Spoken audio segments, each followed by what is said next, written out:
అందరికీ నమస్కారం. నా పేరు చిరుమర్తి రాజు. నేను తెలంగాణ ప్రదేశ్ కాంగ్రెస్ కమిటీ రాష్ట్ర నాయకుని. బీఆర్ఎస్ పార్టీ వరంగల్లో రైతు సంగ్రామ సభను పెట్టి రైతులను మోసం చేసే ప్రయత్నంలో మళ్ళా రైతులను ఉసుగొలిపి రైతులకు ఇంకా మళ్ళా అబద్దాలు చెప్పిన ప్రోగ్రాం పెట్టిన కేటీఆర్ గారికి నేను ఒకటే సూటిగా ప్రశ్నిస్తున్నాను.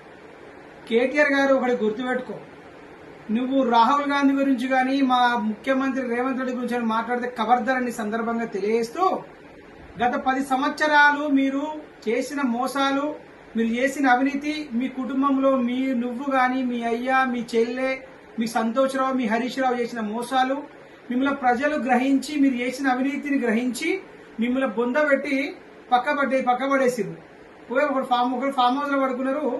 మీ 10 సంవత్సరాల్లో మీరు చేసింది ఏంటంటే ఓన్లీ ఫామ్ హౌస్ లో పరిమితమైన పబ్బులకు మాత్రమే పరిమితమైన ఘనత మీ బీఆర్ఎస్ పార్టీది.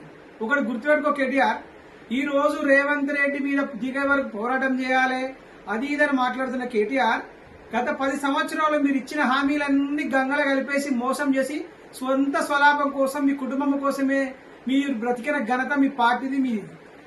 ఇంకా విషయం ఏంటంటే, ఎన్ని హామీలు ఇచ్చిరో మీరు గత 10 సంవత్సరాలు మీరు ఒక్క హామీ కూడా నెరవేర్చలేదు. మా ప్రజాపాలనలో 2.5 సంవత్సరాల్లో మేము ఇచ్చిన హామీలు ఒకటి నెరవేర్చుకుని వస్తూనే ఉన్నాం. నిత్యం మా ముఖ్యమంత్రి, మా ప్రజా ముఖ్యమంత్రి పబ్లిక్ లో ఉంటూనే ఉన్నాడు.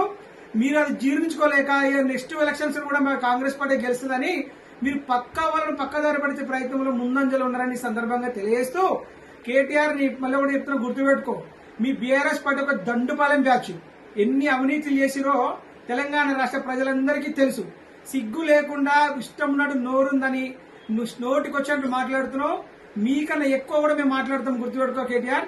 దానితో పాటు నువ్వు నిజంగా ఒక డట్టి పొలిటీషియన్ ఎవడని ఉంటాడు ఈ రాష్ట్రంలో నువ్వే అని సందర్భంగా తెలియస్తుంది. ఎందుకంటే నీకు నోరుందని ఏది పడితే అది పడితే ప్రజలు నమ్ముతారనుకుంటున్నావు కేటీఆర్. నెక్స్ట్ కూడా నీ నియోజకవర్గం నువ్వు కూడా ఓడిపోతావు. ఇంకా 10 సంవత్సరాలు మా ప్రభుత్వం ఉంటే, మా కాంగ్రెస్ పార్టీ అధికారంలో ఉంటుంది, మా ముఖ్యమంత్రి రేవంత్ రెడ్డి గారే ఉంటారు. మేము 100 సార్లు ఢిల్లీకి పోతాం. నీకేం నొప్పి అవుతుంది కేటీఆర్? మేము మా హైకమాండ్ ఢిల్లీ, మా ఖర్గే గారు, మా రాహుల్ గాంధీ గారు, మా సోనియా గాంధీ గారు మా ఢిల్లీలే. మీ తెలంగాణ రాష్ట్రంలో మీ పీక్ పడేసింది ఏం పడేసావు కేటీఆర్? మేము 100 సార్లు మా తెలంగాణ రాష్ట్ర ప్రజల కోసము, తెలంగాణ రాష్ట్ర అభివృద్ధి కోసము, తెలంగాణ రాష్ట్రంలో కంపెనీల కోసం, తెలంగాణ రాష్ట్రంలో ఏ పని చేయాల కోసం మేము 10 సార్లు మా ముఖ్యమంత్రి ఢిల్లీకి పోతాడు. ఇక్కడ ప్రజల్లో ఉన్న ముఖ్యమంత్రి, ఏకైక ముఖ్యమంత్రి రేవంత్ రెడ్డి. మీ అయ్యా ఎన్నిసార్లు ప్రజలు కలిసి ఉంటే ఒకసారి గుర్తు చేసుకో.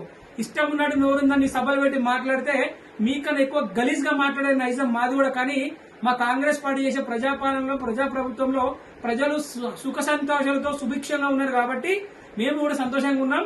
ఇంకొకసారి నోరు అదుపులో పెట్టుకో కేటీఆర్. నువ్వు ఇష్టం ఉన్నట్టు మాట్లాడితే ఖచ్చితంగా నీకు మళ్ళీ మేము కూడా రిటర్న్ గా మాట్లాడుతున్న సందర్భంగా తెలియజేస్తున్నాం.